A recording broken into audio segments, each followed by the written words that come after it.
Pinabulaanan ni TV host actress Carla Estrada ang kumakalat niyang pahayag tungkol sa kanyang anak na si Daniel Padilla. Sa Instagram post ni Carla nitong Sabado, makikita ang isang art card kung saan tampok ang kanyang mukha na may kalakip na teksto. Matatandaan kasing kinumpirma na ni Daniel at jowa nitong si Catherine Bernardo ang bali-balitang hiwalay na umano sila sa pamamagitan ng kani-kanilang post sa Instagram account.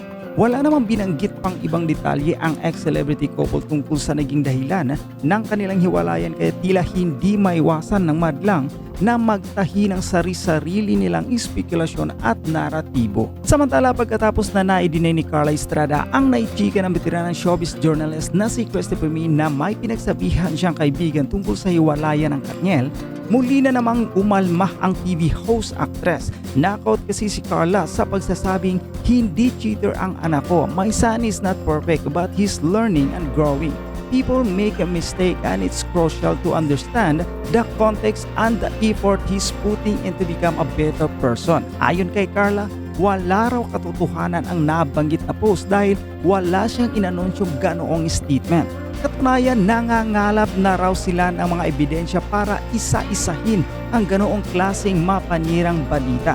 Pinag-uusapan naman ng mga Marisol ang isang post na seated si Carla kasama ang ilang abogado. Irituloy ng mga kabiters na nangangamoy raw ang demanda ng aktres at balak rumesbak sa detractors ng kanyang pamilya.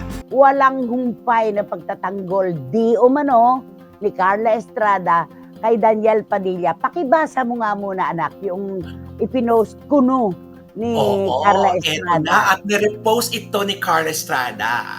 Hindi cheater ang anak ko. My son is not perfect, but he's learning and growing. People make mistakes and it's crucial to understand the context of the effort he's putting into becoming a better person. Okay.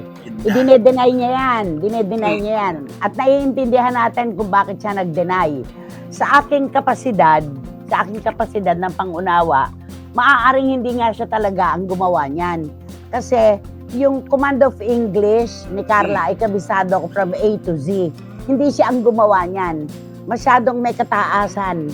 May kataasan yung mga ginamit na pananalita dyan sa post na yan. Kaya naniniwala ako na hindi siya talaga ang gumawa niyan. Ikalawa, ang kanyang tinututukan daw ngayon ay yung mga fake news peddlers. Yan daw. At nagbibilang na raw sila ng mga faking news na naglalabasan, di ba? Okay lang yun, tama yun. Dapat lang talaga na supilin yung mga nag-iimbento ng mga kwento. Talagang ganon. Pero hindi dapat ipinagmamakaingay yung pagbabantay na yan. Kumbaga sa aso, di ba, kahul ka ng kahul, hindi ka na paniniwalaan kasi ang aso kung mangangagat, hindi nakikibo. Di ba? Dapat hindi na niya sinasabi yan. Talaga may mga maglalabasan nagkahiwalay yung anak niya at si Catherine Bernardo. Natural, di ba? Natural, may mga kung ano-ano maglalabasan dyan. Hindi dapat ipinananakot ang mga abogado. Laging may abogado sa buhay ni Carla Estrada. Naalala mo yung show namin dating Laman ay Loli Solis? Nasulatan din niya kami sa abogado dahil meron daw kaming ikinukwento na kung anik-anik tungkol sa kanya. Sinagot namin, hindi naman natuloy. Diba?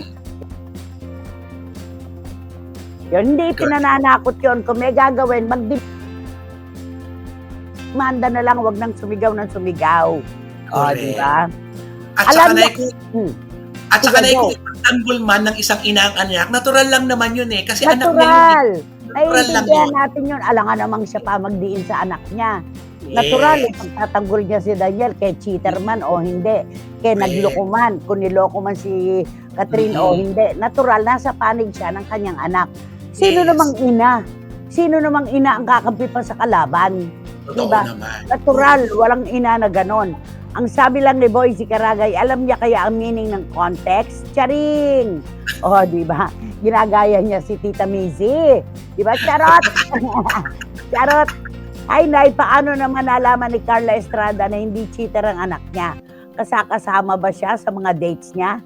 Si Miss Know It All din ang babaitang yan. Tigilan mo na ang kakakuda, Carla. Sabi ni Ching Bautista Silverio na may 100% rin na na katotohanan itong kanyang tinuran. Mm. Oo nga naman, hindi mo naman kasama yung anak mo eh. Sa lahat ba ng pagkakataon magkasama kayo, bumukod na nga ng tirahan, nasa BGC na nga, nasa kokondo na nga yung anak mo. Alam mo ba kung ano nagaganap doon? Di ba? Ayan, kaya paano mo raw nasabi na hindi cheater ang anak mo? Ganon. Doon sa pagkampi kay Daniel, maiintindihan ka namin. Kami lahat, maiintindihan namin ang pagiging nanay mo. Pero, huwag mo na pagpilitan na hindi cheater ang anak ko. Ano nagaganap ngayon? Ano yung naglalabasan ngayon na balita? Di ba, Romel? Correct.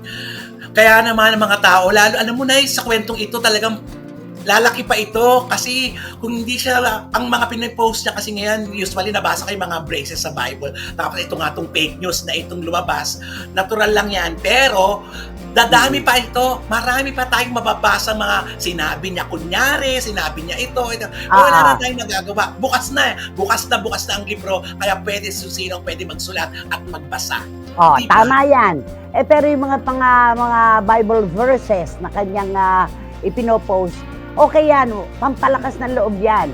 Diyan tayo, naniniwala ako diyan. Pero, di ba, walk your talk. Di ba, walk your talk. Gawin mo yung mga sinasabi mo. Ganun lang yon, panindigan mo.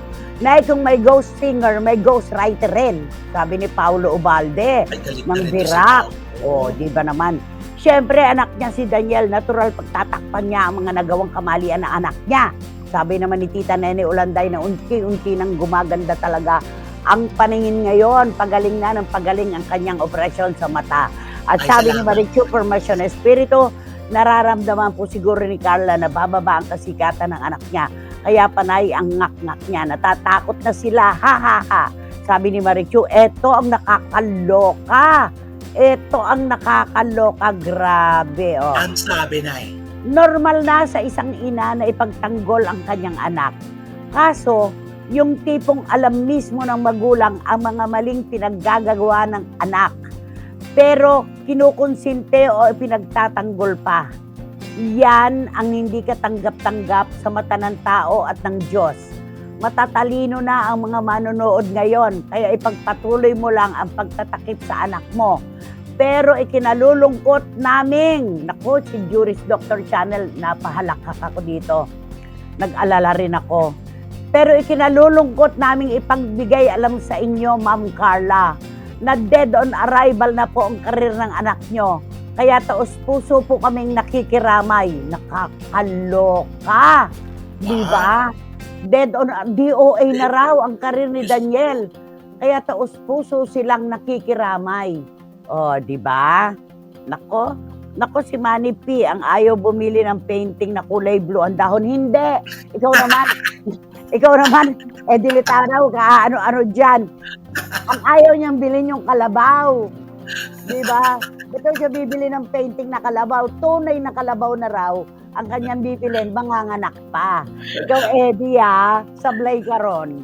Pero, malaking politiko rin yung ayaw doon sa saging. Dalawa raw dahon ng saging na kulay blue, tsaka pula. Yun. Huwag mag-deny at pagtago. Harapin mo sana yan. Face to face. All caps to, Face to face. Iwasto ang kamalian ng anak. Huwag konsentihin. Sabi ni Dan Clavesillas. Okay. Nay, ako po nag-Holy Land pero never ako nag-share ng Bible verses dahil hindi naman po ako nagmamalinis. Sabi ni Paulo Ubalde. At saka anak, you really cannot walk your talk. Hindi. Kaalis mo pa nga lang sa Holy Land, pagsakay mo pa lang ng aeroplano, talagang ang taray-taray mo na, di ba? Okay lang yan, anak. Naiintindihan natin yan. At least aminado ka, di ba?